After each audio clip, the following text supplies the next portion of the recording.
केजरीवाल जी, अब तो आप राजनीति में हैं, कुछ अपने बारे में बताइए ना। मैं बहुत छोटा सा आदमी हूँ, मेरी बहुत छोटी सी औकात है। अच्छा, आप छोटे आदमी हैं, तो बड़ा कौन है? जरा उदाहरण के साथ खुलासा कीजिए ना।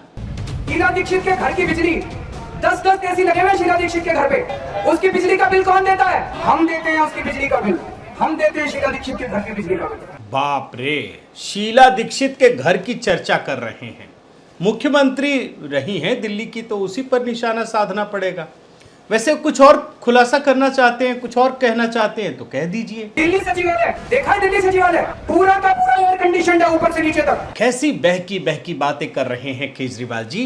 शीला दीक्षित का घर तो सरकारी है, ऊपर से ये सचिवालय भी तो सरकार का है, उसकी आलोचना क्यों कर रहे हैं? उनका पूरा का पूरा टॉयलेट भी एयर कंडीशनर है। टॉयलेट भी एयर कंडीशन है? बाप रे, लगता वहां भी घुस करके इन्होंने देखा है। वैसे कुछ और भी डिटेलिंग करनी हो तो कर ही दीजिए। उनका टॉयलेट भी पखाना भी उनका एयर कंडीशनर में चलता है, एयर कंडीशन चलता है उनका पखाना भी। छी छी छी, कैसी बहकी बहकी बातें कर रहे हैं आप। ये सब क्यों कह रहे हैं केजरीवाल जी? उस पूरे के पूरे दिल्ली सचिवालय का बिजली का बिल कौन देता है? हम देते हैं। क्या पूछूं अब मैं? अरे एडिटर महोदय, ये गलत है यार, ये रिपोर्ट मत लगाओ, वरना केजरीवाल जी कुछ बोलेंगे नहीं। अभी अगर ये सब देख लिया तो अभी तो उनसे पुराने सवाल जवाब तो करने पड़ेंगे ना, ताकि कुछ और पता चल सके। वैसे आप केजरीवाल जी राजनीति में आ ही रहे हैं तो कुछ और कहिए ना, कुछ तो कहिए। इतने बड़े बड़े घरों में रहते हैं, क्यों रहते हैं? अब कौन बड़े घर में रहता है, ये भी खुलासा कर दीजिए। ये हमारे इतने गरीब देश का राष्ट्रपति, पता नहीं कितने बताते, 340 एकड़ का मकान है, कितने का उसका, इतना बड़ा मकान है। लो जी, अब ये राष्ट्रपति के पीछे पड़ गए, लेकिन क्यों पड़ गए ये भी तो बताइए। दिल्ली की 40% आबादी झुग्गी झोपड़ी में रहती है, एक झुग्गी में 20-20 लोग रहते हैं। अच्छा, तो अब आप क्या करेंगे? और एक आदमी 300 एकड़ के बंगले में, उसको हम कह सकते हैं कि भैया बंगला खाली करो, थोड़ा आम लोगों को भी दे दो जगह। सही बात है, राष्ट्रपति भवन ही खाली करवा देंगे राष्ट्रपति से, और जो गरीब लोग हैं उनको राष्ट्रपति भवन में आप जगह दे देंगे। लेकिन आप जब मुख्यमंत्री बनेंगे तो क्या करेंगे, ये भी बता दीजिए। ना तो मैं लाल बत्ती लूंगा, ना मैं कोई बड़ा बंगला लूंगा, और ना मैं सिक्योरिटी लूंगा। कोई बड़ा बंगला नहीं लेंगे, ये सिर्फ अपने बारे में कह रहे हैं या बाकियों के बारे में भी कह रहे हैं, ये भी बताना जरूरी है। इस पार्टी से जो नेता जीत के आएंगे, जो लोग जीत के आएंगे, वो बड़े बंगले लेंगे। फिर आप या बाकी लोग बंगले में नहीं रहेंगे या बंगला नहीं लेंगे तो रहेंगे कहां पर? आप लोगों के इलाके से कोई आदमी जीता, वो आप लोगों के बीच में ही रहेगा। अरे भैया केजरीवाल जी, अब अपने बीच भले रहे, लेकिन रहने के लिए तो घर चाहिए ना, तो रहेगा कहां? अपने मकान में रहता रहेगा, जहाँ रह रहा था वहीं रहेगा, उसको बड़ा बंगला नहीं रहेगा। वैसे आपसे और पूछना पड़ेगा, अपने घर में भी रहेगा तो कितने बेडरूम के फ्लैट में रहेगा? 1 बेडरूम के, 2 बेडरूम के, 3, 4, जो भी कहना हो कहीं डालिए, जनता तो सुन रही है सब कुछ। कोई बड़ा बंगला नहीं होना चाहिए उसके पास, वो एक कमरे के फ्लैट में रहे आम आदमी की तरह। सुना आपने, 1 कमरे के फ्लैट की बात कर रहे हैं, 1 कमरे के फ्लैट की, बड़े ध्यान से समझ लीजिए। लेकिन जैसे ही ये मुख्यमंत्री बन गए तो सबको बताने लगे कि मैं तो 4-5 कमरों वाले फ्लैट में रहता हूं। सुन लीजिए, आज मेरे घर में 4 या 5 कमरे हैं, मैं जहां भी जाऊंगा 4-5 कमरों से ज्यादा की मेरे को क्या जरूरत है भाई साहब। वैसे सबको ये गड़बड़ झाला पता चल गया, रिपोर्ट भी आ गई कि मुख्यमंत्री बनते ही इन्होंने आलीशान बंगला मांगा था। तो इसके बाद जनाब नई कहानी बनाने लगे, और क्या बनाने लगे ये भी सुन लीजिए। हमने तो अपने लिए जो एग्जिस्टिंग सुविधाएं थी वो भी बंद कर दी, ना कोई लाल बत्ती, ना कोई सिक्योरिटी, ना कोई बड़ा बंगला। और जानते हैं, इसके बाद जब मुख्यमंत्री पहली बार बने थे तो प्रधानमंत्री बनने की इच्छा जग उठी थी। बड़े महत्वाकांक्षी हैं, एकदम से मुख्यमंत्री की कुर्सी छोड़ दी, और तब भी एक नई कहानी सामने आई थी। सुन लीजिए। मैं ये दोनों घर छोड़ रहा हूँ, और मैं सरकार को बोलूंगा कि वो मेरे लिए कोई और इससे भी छोटे घर ढूंढने की कोशिश करे। सुन रहे हैं ना, छोटे घर। लेकिन मुख्यमंत्री बनते ही केजरीवाल को सरकारी बंगला इतना अच्छा लगने लगा कि पद से इस्तीफा देने के बाद भी बच्चों की परीक्षा का बहाना बनाकर जनाब बंगला खाली नहीं किया, सरकारी बंगला वहीं रहने लगे। आखिरकार सरकार को 85,000 रुपये का किराया सौंपना पड़ा कि भैया नोटिस देना पड़ा कि आप ये पैसे वापस कीजिए। इसके बाद फिर वो मुख्यमंत्री बने और उसके बाद वही आलीशान घर, फिर वही नौटंकी।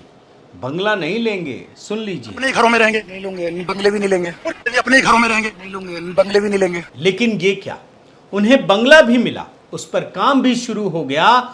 तो अब क्या कहेंगे केजरीवाल जी, ये भी बताइए। अभी मेरा 4 कमरों का घर है जहाँ पे रहता हूँ, अब 5 कमरों का घर हो जाएगा, बस इतना ही फर्क है। 5 कमरों का घर, कुछ याद दिलाऊं क्या? ये वही केजरीवाल हैं जो कहते थे कि एक एक झुग्गी में 20-20 लोग रहते हैं। सुन लीजिए, एक झुग्गी में 20-20 लोग रहते हैं। और इतना कहने वाले केजरीवाल जी का दिल नहीं पसीजा। ये भी कहते थे, अगर आपको याद दिलाऊं, कि इन झुग्गियों में लोगों को पैर पसारने के लिए भी जगह नहीं होती थी। कैसे सोते होंगे, सुनिए ना। पैर फैलाने को जगह नहीं है, रात को सोते हैं तो पैर फैलाने को जगह। लेकिन मुख्यमंत्री बनने के बाद इसी केजरीवाल को पैर पसारने के लिए 4-5 कमरे चाहिए। बड़ी बेशर्मी से ये बात बोलते हैं, सुनिए। 4-5 कमरे ही चाहिए, हाथ पैर पसारने के लिए उतनी जगह चाहिए, और जगह की क्या जरूरत है? लेकिन देखिए दोस्तों, जहां पैर पसारने के लिए केजरीवाल को 4-5 कमरे चाहिए थे, उसके रेनोवेशन में, बड़े ध्यान से सुन लीजिए, 45 करोड़ रुपए खर्च कर दिए। आज केजरीवाल को लगता है कि ये उनका पैसा है। मेरे पास पुराने इससे भी जुड़े बयान है जिसमें वो कहते हैं इनको लगता है इनके बाप का माल है। लेकिन आज केजरीवाल को सच्चाई ये है कि उनको लगता है कि ये उनके घर का पैसा है। लेकिन कल जब बात करते थे ना, तो कहते थे ये तो गरीब के टैक्स का पैसा है। और आज केजरीवाल जी जो जिस घर में रह रहे हैं, जहां आपने 45 करोड़ खर्च कर दिए, वो भी तो गरीब का पैसा है। इस देश का गरीब से गरीब आदमी टैक्स देता है। ये भूल गए कि उनकी गाड़ी और उनका बंगला उस गरीब आदमी के टैक्स से चलते हैं। तो आज के वीडियो में केजरीवाल के इसी चरित्र को डिकोड करूंगा और बताऊंगा कि कैसे ये मतलब सिर्फ बातों में ही घुमा घुमा कर, झूठे सच्चे बातें बताकर, आम आदमी का चोला ओढ़ करके इन्होंने दिल्ली की गरीब जनता को ठगने का काम किया है। साथियों नमस्कार, मैं हरिश्चंद्र बर्णवाल। अरविंद केजरीवाल जो दुनिया के तथाकथित सबसे ईमानदार व्यक्ति हैं, सबसे घोषित, उनके डबल स्टैंडर्ड का खुलासा करूं उससे पहले ये समझ लीजिए कि टाइम्स ग्रुप ने जो ये खुलासा किया है ना, उससे अरविंद केजरीवाल बुरी तरह से हिल गए हैं। उन्हें अंदाज़ा नहीं था दोस्तों कि जिन मीडिया संस्थानों को वो रेवड़ी की तरह जो सरकारी ऐड का पैसा है वो बांटते हैं, वही उनकी पोल खोल देंगे। लेकिन चक्कर क्या है कि मीडिया संस्थानों को भी तो काम करना है ना, और कुछ एक्सक्लूसिव मटेरियल हाथ लगे तो दिखाना भी पड़ता है, क्योंकि आखिर पत्रकारिता तो करनी ही है इन लोगों को। तो खैर, ये जो खुलासा हुआ, ये आप समझ लीजिए कि उसने केजरीवाल को निश्चित रूप से बुरी तरह से हिला कर रख दिया है। लेकिन आप याद रखिए, ये जो 45 करोड़ रुपया खर्च किया गया है, ये उसी कोरोना महामारी के दौरान खर्च किया गया जिस समय दिल्ली के डॉक्टरों को, बड़े ध्यान से देख लीजिए, 3 महीने तक सैलरी नहीं दी गई थी फंड की कमी की वजह से। और जिस कोरोना के समय केजरीवाल के पास अपने कर्मचारियों को सैलरी देने के पैसे नहीं थे फंड की कमी से, उस केजरीवाल ने कोरोना काल के दौरान अपने घर के रिनोवेशन में 45 करोड़ रुपए खर्च कर दिए। लेकिन पहले मैं आपको दोस्तों, सबसे पहले आपको ये दिखाता हूं कि केजरीवाल ने ये जो 45 करोड़ रुपए खर्च किए वो कहां कहां खर्च किए गए। मतलब जो आम आदमी है उसने अपने शाही महल में, राजमहल में, शीश महल में, कुछ भी कह लीजिए, कैसे 45 करोड़ रुपए जनता के टैक्स के पैसे को उड़ा दिया। आप देखिए, 23 पर्दों की खरीद में 1 करोड़ से अधिक का खर्च किया गया। 23 पर्दों की खरीद में। अब आप भी पर्दे खरीदते होंगे, हम भी खरीदते हैं, कहीं ऐसा लगता है? यानी और जो तहकीकात में पता चला दोस्तों कि 8-8 लाख रुपए का एक पर्दा लगवाया गया। आज जो सरकारी घर बनता है ना दिल्ली में, तो 8 लाख में मिल भी जाए आपको, जो गरीबों की बात कह रहा हूं मैं। और इस जनाब ने एक पर्दे खरीदने में 8 लाख रुपए खर्च कर दिए। और 23 पर्दों में 1 करोड़ से अधिक। सिर्फ अलमारी बनाने में अपने घर की 40 लाख रुपए खर्च कर दिए। घर की अलमारी बनाने में, जहां सामान रखना था। इतने में तो फ्लैट भी खरीद लिया होगा इन्होंने अपने ज़माने में, पूछिएगा। और जो दीवार है ना, उसकी साज सज्जा, उसको खूबसूरत बनाने में 4 करोड़ से अधिक खर्च कर दिया गया। 4 करोड़ रुपए, बड़े ध्यान से सुन लीजिए। और घर के किचन को, अब ये जनाब तो बड़े शौकीन आदमी है ना, आप तो देखते हैं दिवाली के दिन में तो पूरा परिवार लेके बैठते हैं दिल्ली सरकार के पैसे पे, तो किचन भी तो सजाना है इनको, वो भी तो इनके घर का माल है जो पैसा खर्च कर रहे हो। किचन को बनाने में आप देखिए 63,75,000 रुपये। और एक किचन नहीं, 2 किचन को रेनोवेट करवाया गया। एक तो ग्राउंड फ्लोर में जो किचन है उस पर 31 लाख रुपए से अधिक का खर्च किया गया, और दूसरा किचन जो फर्स्ट फ्लोर पर रेनोवेट कराया गया उसमें 32 लाख रुपए खर्च किए गए। इस राजमहल के किचन में आगे और जान लीजिए, माइक्रोवेव ओवन, स्टीम ओवन और ग्रिल में 1 करोड़ 10 लाख रुपए खर्च किए गए। अब जब इतना सब कुछ होगा तो इनको तो अच्छे पंखे भी चाहिए, लाइट्स भी चाहिए। और आप देखिए, पंखों, लाइट्स और गीजर में 2.5 करोड़ से अधिक खर्च किया गया। आप भी तो लगवाते होंगे ये सब, लगता है क्या कि 2.5 करोड़ रुपए, लेकिन चूंकि जिसको अय्याशी करनी हो तो ये करेगा ही ना। मार्बल में आगे बढ़िए, अभी मैं सुन रहा था कि छत टपक रहा था, पता नहीं क्या हो गया, कभी तो आई नहीं खबर, लेकिन उसके एवज में जो मार्बल लगाया गया, और ये जो मार्बल है ना, इनको भारत का पसंद नहीं आया, वियतनाम से मंगवाया गया, 3 करोड़ रुपए खर्च किए गए। जो अय्याश आदमी होता है ना, वही ये सब करता है दोस्तों, कि 3 करोड़ आपने वियतनाम से डियोर मार्बल मंगवाने में उड़ा दिए, जनता के टैक्स के पैसे। इसके बाद इंटीरियर डेकोरेशन में 11 करोड़ 30 लाख रुपए खर्च किए गए। और जानते हैं, केजरीवाल के जो राजमहल है ना, ये अब तो पता चला और भी बहुत सारे फ्लैट तुड़वा के बनवा रहे हैं, उसमें 21 पिलर है, यानी खंभे हैं, और हर खंभे को एकदम से सजाया गया है। केजरीवाल जी रहेंगे तो अच्छा तो रहना चाहिए ना। और हर खंभे पर 1 लाख रुपये, यानी सिर्फ खंभों की साज सज्जा में 21 लाख से अधिक खर्च किया गया। और एक चीज़ और बता दूं, ये सब करने के लिए ना इन्होंने कंसल्टेंसी ली। अरे भाई, घर में रहना है, सरकारी घर है, तो कंसल्टेंसी, और कंसल्टेंसी के नाम पे 1 करोड़ रुपए खर्च कर दिए गए। कुल मिलाकर दोस्तों, इस राजमहल के, केजरीवाल के, जो आम आदमी पार्टी का नेता है, उसके रेनोवेशन में 45 करोड़ रुपए खर्च कर दिए गए, जो केजरीवाल की ही जुबान में अगर बताऊं तो ये गरीब जनता के टैक्स का पैसा था। अब 45 करोड़ तो खर्च कर दिए गए, लेकिन केजरीवाल बड़े शातिर हैं। उनको लगता है कि मीडिया वालों के आगे तो हमने इतना बिछा दिया है, इतने सारे ऐड दे दिए, तो वो दिखाएंगे नहीं, लेकिन दिखा दिया मीडिया ने। अब एक ने दिखाया इतना बड़ा खुलासा, तो सारे मीडिया वाले तो दिखाएंगे, दिखाना ही पड़ेगा भाई, बहुत बड़ी खबर है। इस देश की हर जनता, इस देश का नागरिक जानना चाहता है कि जो व्यक्ति गरीबों के नाम पर ठग कर दिल्ली जैसे कैपिटल का मुख्यमंत्री बन गया, वो कितना बड़ा ठग है। और जैसे ही खुलासा हुआ दोस्तों, यकीन मानिए, टाइम्स नाउ को बाइकआउट कर दिया। मैंने तो देखा धक्का मुक्की कर रहे हैं, और जब प्रेस कॉन्फ्रेंस किया तो टाइम्स ग्रुप के जो पत्रकार हैं उनकी एंट्री ही बैन कर दी, वो भी उस प्रेस कॉन्फ्रेंस में जिसमें इसका जवाब दिया जा रहा था।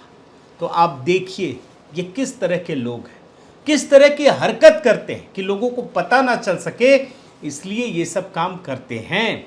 और एक बात याद रखिए, केजरीवाल के बारे में आपको कुछ और चीज़ें बता देता हूँ, क्योंकि ये तो खुद को आम आदमी बताते हैं ना, दुनिया के इकलौते आम आदमी हैं, लेकिन वास्तव में इसे पूरी दुनिया सबसे बड़ा भ्रष्ट नेता मानती है। और क्यों मानती है आप देखिए, क्योंकि ये ऐसे इकलौते व्यक्ति हैं जिन्होंने घर में एक स्विमिंग पूल बनाने के में 21 करोड़ रुपए खर्च कर दिए, 21 करोड़। और ये वही अरविंद केजरीवाल हैं जिन्होंने मुख्यमंत्री बनने के बाद 1 करोड़ रुपए का समोसा और चाय पी गए।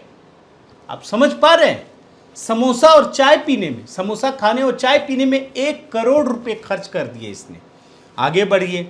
ये वही आम आदमी वाले अरविंद केजरीवाल हैं जो खाना खाते हैं ना, तो जो थाली आती है, जानते हैं कितने की थाली होती है? 12,000 रुपये की थाली।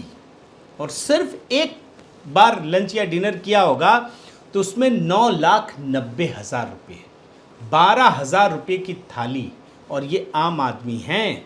अब इन परिस्थितियों में ये भी समझ लीजिए दोस्तों, जो मैंने आपको एक छोटी सी कहानी बताई कि कोरोना काल में डॉक्टरों को हड़ताल करना पड़ा अपने सैलरी को पाने के लिए, तो केजरीवाल ने अपने महल के रिनोवेशन में जो 45 करोड़ रुपए खर्च कर दिए, अगर वो चाहते तो दिल्ली के 2 अस्पतालों में जो 300 डॉक्टर काम करते हैं, 300 से भी अधिक, उन्हें 20-21 महीने का वेतन दिया जा सकता था, जो केजरीवाल ने अपनी अय्याशी में खर्च कर दी। जिन गरीबों को रेंट का पैसा देने का वादा किया था, भूल गए होंगे, बोला था इन्होंने कि कोरोना महामारी है, जो नहीं चुका सकते मैं दूंगा, सरकार देगी। बाद में पलट गए, नहीं दिया कि पैसा नहीं है, वो आप चुका सकते थे। तो कुल मिलाकर दोस्तों, केजरीवाल एंड गैंग का एक बड़ा स्टाइल है, उसको समझने का प्रयास कीजिए। और ये स्टाइल बड़ा विचित्र है। इनका स्टाइल क्या है कि जब इनका भ्रष्टाचार पकड़ा जाता है, तब ये फिर अपने भ्रष्टाचार की बात नहीं करते, दूसरे के भ्रष्टाचार की बात करते हैं कि भाई क्या भाजपा में भ्रष्टाचारी नहीं है, उसका जवाब दीजिए। इनसे लोग पूछेंगे कि आप में तो बड़े आरोप लग रहे हैं, तो क्या भाजपा वालों में नहीं है, पहले उसका जवाब दीजिए। इनसे अगर पूछताछ होगी तो ये बोलेंगे पहले भाजपा वालों से पूछिए।